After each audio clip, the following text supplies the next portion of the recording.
బాధ్యతలు నీ బాధ్యతలు చెప్పాలరా. గుర్రపయ్య రాజుగారి దగ్గరికి వెళ్ళరా, లిస్ట్ తీయాలరా నీకు. ఒళ్ళు దగ్గర పెట్టుకో కొడక. ఎంత లిస్ట్ వేయాలి చెప్పు బాధ్యతల్ని. పర్సనల్గా చెప్పాలా, బిజినెస్ చెప్పాలి. ఇప్పటివరకు నీ బిజినెస్ నీ పర్సనల్ ఎత్తలేదు. నా నోరు తెరిపి ఇంట్లోంచి కూడా బయట వెళ్ళ కుక్క. ఒళ్ళు దగ్గర పెట్టుకో.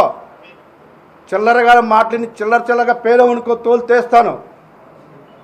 సన్యాసి ఎదవా. ఎవర్రా బాధ్యతలు? ఎవరికున్నారు బాధ్యతలు? లిస్ట్ చెప్పాలా? ధైర్యం ఉందా నీకు? రా, నీకు ఛాలెంజ్ చేస్తా ఉన్నా. నేను ఏ ముఖ్యమంత్రి కాపాడుతాడు, ఎవరు కాపాడుతాడో కాపాడవాళ్ళకి ధైర్యం ఉండి కాపాడుకోమని చెప్పు. నేను ఛాలెంజ్ చేస్తున్నా. నీకు దమ్ముంటారా ఫేస్ టు ఫేస్. ఎవరి బాధ్యతలు ఎంతమంది తీస్తాను బయటికి. ఎక్కడెక్కడ లిస్టులు ఉన్నాయో చెప్పాలి నేను. నీకు తెలియదు నువ్వు నీ లిస్టులు. ఎవరి గురించి మాట్లాడుతున్నాను? నేను బతుకుతుంది ఎథిక్స్తో. ఆస్తులు అమ్ముకున్న అప్పులు కట్టా, ఉన్నవి కూడా అమ్ముకుంటాను. అలా అంతే తప్ప నీలాగా జాతి నీతిని బతకను. వాళ్ళ సైట్లు తీసుకొని వాళ్ళ దగ్గర చీప్గా చేయను. వాళ్ళ ఆస్తులు దోసుకోవడం నాకు తెలీదు. మనిషి పుట్టకు పుట్టినోడు ఎవరు? నువ్వు కూడా మాట్లాడుతున్నావు. ఎవరు చెప్తున్నారు నీ వెనక? చిల్లరగాల మాట వెనక రోడ్డు ఎక్కిపోతావు. ఏదో నేను నోరు తెస్తే ఇంట్లోంచి కూడా బయటకు రాలేవు. తంతాది మీ ఆవిడ బయటికి నేను నోరు తెరిస్తే. పిచ్చి కుక్క. ఒక వ్యక్తి గురించి నీ వ్యక్తిత్వం తెలుసుకో.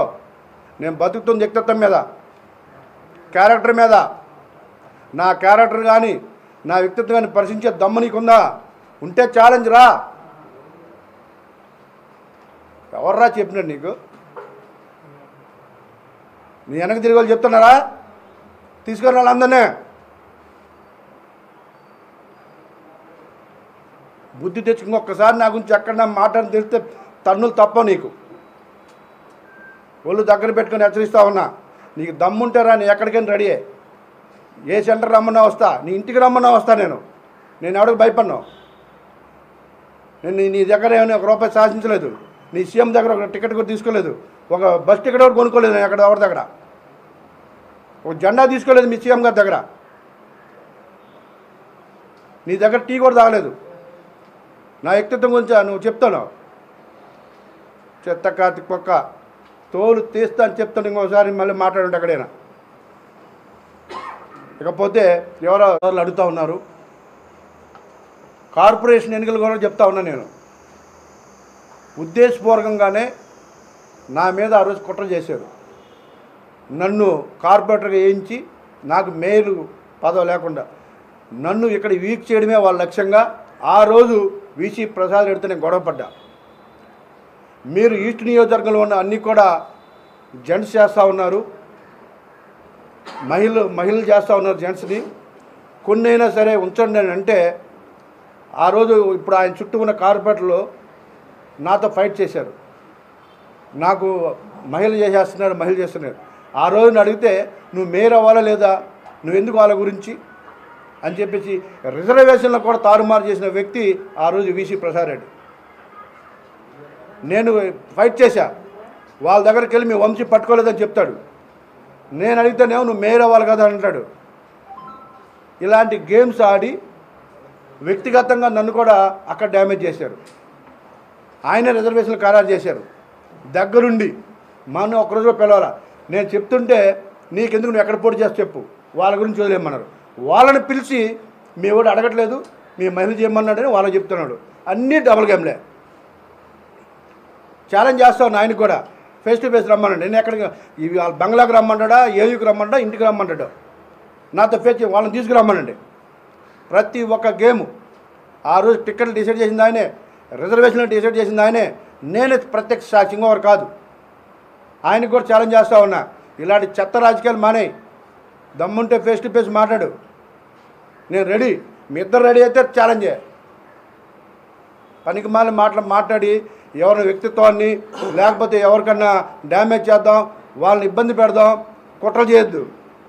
మేము దేనికైనా ఫేస్ చేయడం రెడీగా ఉన్నా. మీరేదో భయపడితే భయపడడానికి పిల్లి అనుకుంటున్నారేమో. నేను అవన్నీ కూడా పడి వచ్చాను మీ దగ్గర. నేను ఎవరిని టచ్ చేయట్లా. నన్ను ఇలాగ గోకితే మాత్రం ఒక్కొక్కరి ఇంట్లో బయటకు రాలేదు. నేను చెప్తా ఉన్నా, ఒళ్ళు దగ్గర పెట్టుకోండి. ఎవరి గురించి మాట్లాడుతున్నామని మీరు ఒళ్ళు దగ్గర పెట్టుకుండాలని హెచ్చరిస్తూ ఉన్నా. ప్రతి దాంట్లో కూడా నన్ను డ్యామేజ్ చేసుడు వీసి నాకు కూడా చెప్తాడు, వాళ్ళు కూడా చెప్తాడు, నాకు కూడా చెప్తాడు, వాళ్ళు కూడా చెప్తాడు. ఆ పార్టీలు అలాగే నేను ఇవాళ బయటకు రాని కారణం చెత్త రాజకీయాల వల్ల బయటకు వచ్చాను. ఇలాంటి ఎదవల వల్ల బయటకు వచ్చాను. పార్టీ జెండా మోసిన కార్యకర్తలకు విలువ లేదు, పార్టీ జెండా మోసిన నాయకులకు విలువ లేదు, పార్టీని బతికించిన వాళ్ళకి విలువ లేదు. ఇవాళ అక్కడ కనిపించకుండా పోయారు అందరూ. ఇలాంటి ఎదవలు బేవర్సగాళ్ళు అందరూ కూడా రోడ్డు మీదకి వచ్చి ఇవాళ రాజకీయాలకు విలువ లేకుండా చేస్తూ ఉన్నారు. దయచేసి చెప్తా ఉన్నా, నన్ను కదిలించొద్దు. నేనేం మీరే భయపిస్తే భయపడే టైప్ కాదు. నేను అన్నిటికి తెగించే ఉన్నాను. ఒళ్ళు దగ్గర పెట్టుకొని రాజకీయాలు చేయండి, లేదా ఇలాగే ఉంటే ఎలాగ చెప్పాలో చెప్తాను మీకు. చెప్పా, కొనుక్కున్న వాళ్ళు కూడా జాగ్రత్తగా ఉండండి. దయచేసి మీరు పెట్టుబడులు పెట్టేటప్పుడు ఎవరు వెంచర్లో పెట్టాలో చూసుకోండి. గొడవలో ఉన్న పెడితే రేపు ఖచ్చితంగా తెలుగుదేశం పార్టీ జనసేన పార్టీ ఆధ్వర్యంలో ప్రభుత్వం ఏర్పడుతుంది. చట్టం తన పని తను చేసుకెళ్ళిపోద్ది. దయచేసి కొనుక్కున్న వాళ్ళు కానీ చూసుకొని కొనుక్కోవాలని మేము చెప్తాను పదే పదే.